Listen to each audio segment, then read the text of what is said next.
Hi everybody, Fred Eckert with Chicago Title.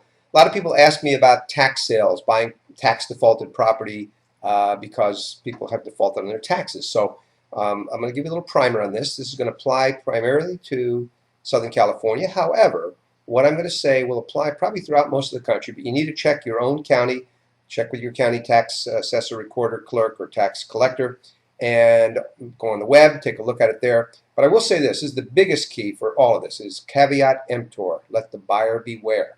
Now, what happens with the tax sale? Well, I'm going to give you the Southern California one. In fact, the next auction for Southern California and San Diego is going to be March 18th. And you want to check your own to make sure that you know what the dates and so forth are.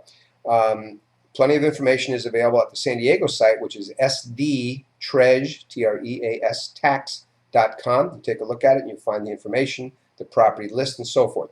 So what happens in one of these? Well, in California, a borrower has until 5 p.m. on the last working day prior to the sale to redeem the property. And what they have to do is, if they're going to try to redeem it, they have to pay the back taxes, and they also have to pay the cost of the sale.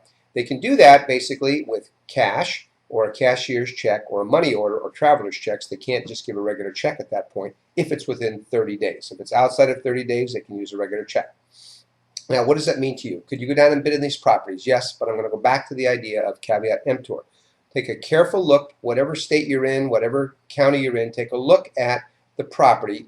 Here's where a title company like ours can help. We can give you a plat map. We can give you comps. We can give you the current vesting deed. We can look for any recorded easements.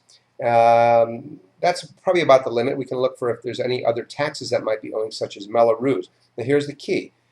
Easements are important because there might be easements that prohibit you from using the property. The property may be dedicated to some other purpose, like for a street or road widening or something. You want to make sure of that. You're going to want to make sure that there's not other taxing agencies who have agreed maybe to the sale but are not agreeing to take a loss on theirs. So you want to make sure that you know if there's other taxes owing. Mello-Roos comes to, for example, in California we have Mello-Roos, might be a possibility in other parts of the country also. So take a look at all of that. So can you bid on the property? Yes. What happens when you get the property? Will title insure that? Well, what we'll do is after 1 year, the reason for that 1 year, even though the right of redemption for the borrower in California expires, as I mentioned, just prior to the sale, the reason for that 1 year is there have been cases where borrowers have successfully claimed that they weren't notified, they didn't know, that something was an error, and in those cases, those have been overturned. So that's why the 1 year.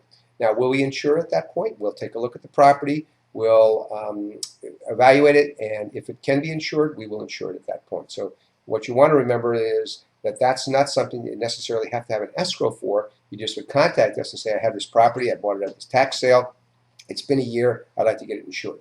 And I think that's a great way to do it. You want to have property with title insurance. I think in most, you'll see now with the foreclosure situation we have, a lot of emphasis was put on title companies, and in fact the strength of title companies. And Chicago Title, we are the largest in the nation. So are there other things that you might want to know about? Yes, depending on where you're going to be bidding, you're going to have to register. You're going to have be able to pay for the property at the time of sale. In San Diego, in fact, if it's over $5,000, you can have basically an agreement with the county that says you'll pay a minimum amount and then pay the rest later on. So you can have that agreement with them. But you want to check for your own particular county, wherever that is, check that and make sure that you know all the rules and the regulations and so forth. I want to make sure that you have information regarding the tax sales. Again, check your state, check your county, and make sure that you contact the right people. Maybe it's our title company, maybe it's somebody else you work with that you trust, an attorney in some of those attorney states, but definitely caveat emptor. I'm going to repeat that once again. Just make sure that it's buyer beware. Now, last thing. If you're in Southern California in particular, but even if you're in other states, we're having a contest at my company for winning an iPad, and I would certainly love to win that.